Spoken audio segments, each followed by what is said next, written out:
गजाननं भूतगणाधिशविदं कवित्तजम्बूतपरक्षारभक्षितम् उमासुतं शोकविनाशकारणं नमामि विघ्नेश्वरपादपङ्कजम् अगजाननपद्मार्गं गजाननहर्निशम् अनेकदन्तं भक्तानाम् ஏகதந்தம் உபாஸ்மஹே.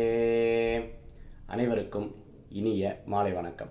உங்கள் ஜோதிஷாச்சாரியார் மகேஷ் ஐயர். நிறையா பேர்த்தோட லைஃப்பில் பார்த்துட்டோம்னா நிறையா விஷயங்களை மாற்றணும் அப்படிங்கிற ஒரு எண்ணங்கள் யதார்த்தமாகவே இருக்கும். நம்ம எதற்காக ஓடிட்டுருக்கோம், என்ன விஷயத்தை நோக்கி நம்ம போயிட்டுருக்கோம், நம்ம வாழ்க்கையில் நிறையா மாற்றங்களை பண்ணணும், நம்ம சேஞ்சஸ் பண்ணணும். ஆமாம், நடைமுறை வாழ்க்கையில் நிறையா விஷயங்களை மாற்றணும். ஆனால் இயல்பை நம்மளால் மாற்ற முடியாது. இயற்கையோடைய இயல்பை நம்ம மாற்றுறது ரொம்ப கஷ்டம் அப்படின்வா. ஒரு சுவாமிஜி ஒருத்தர் என்ன பண்ணுறார், தபஸ் பண்ணிகிட்ருக்கார். அவர்கிட்ட ஒரு சின்ன எலி எப்போ அந்த இடத்துல இருந்துருக்கு. அவருக்கு வர பழங்கள், உணவுகள் அதெல்லாம் அந்த எலிக்கு கொடுத்துட்டுருக்கார். ஒரு நாள் அந்த எலியை என்ன பண்ணுறது, ஒரு பூனை கடிக்க வருது.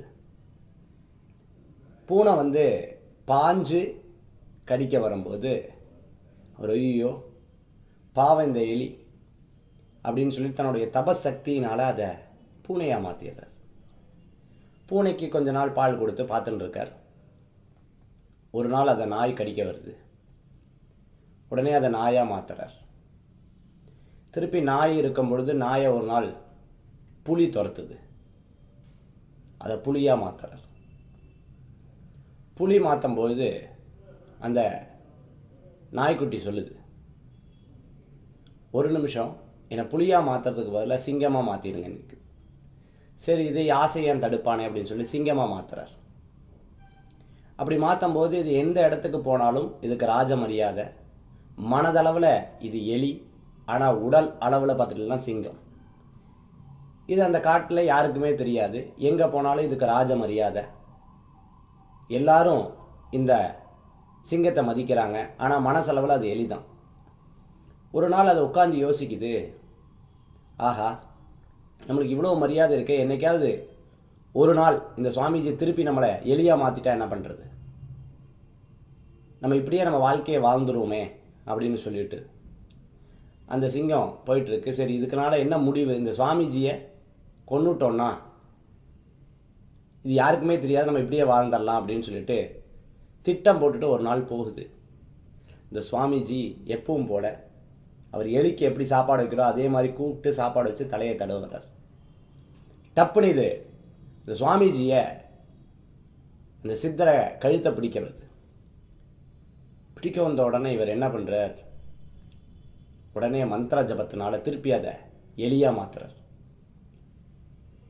எலியாக மாற்றினோடனே அந்த எலி திருப்பி மன்னிப்பு கேட்குது. அதுக்கப்புறம் தான் இவர் உணர்ந்தார், வாழ்க்கையில் இறைவன் படைத்த எல்லா விஷயங்களும் சரியாக தான் இருக்குது, நம்ம தான் சில விஷயத்தை மாற்றணும்னு ஓடிட்டுருக்கோம்.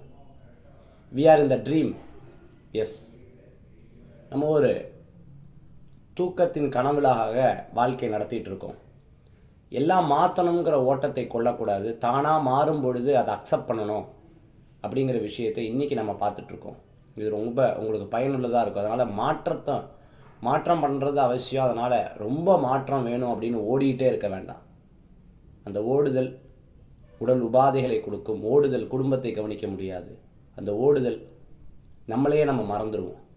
அப்படிப்பட்ட ஓட்டம் நமக்கு தேவையில்லை. ஆக இந்த மாற்றம் வருவதை ஏற்றுக்கொள்வோம். நாம ஒரு மாற்றத்தை உருவாக்குவதற்கு முன் மாற்றத்தை வருவதை ஏற்றுக்கொள்வோம். நன்றி.